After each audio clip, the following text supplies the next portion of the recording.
Na nakialam sa mga problema namin sa isla, lalong-lalo na sa Failon ngayon dahil dito sa isang success story itong West Cove. Tinutukan talaga nila at saka talagang hindi nila tinigilan hanggang hindi tayo nakarating sa punto na to na kung kailangan ang batas ay talagang mag-apply na sa lahat. At ang moral of the story, pag wala kayong permit, huwag nyo na kayo mapatayo. The law is the law, no? Bago po mag-construct, alamin ang tamang batasan. Huwag umasa doon sa mga pangako ng iba.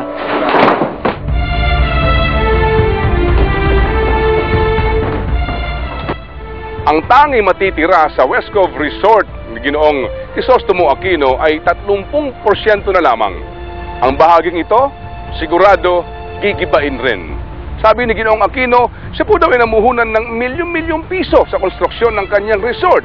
Pero tila po nakaligtaan niyang mamuhunan po naman ng prosesong legal. Well, yan po ang kanyang daang tinahak, pero ito nga po ang lagpak. Sa ngayon, meron pang 11 mga resort sa Boracay na walang ECC. Kaya, anong ating hihintayin na naman? Pangungulit sa DENR, sa DILG, o maging kay Mayor Yap. Naku ha, magkakaalaman tayo.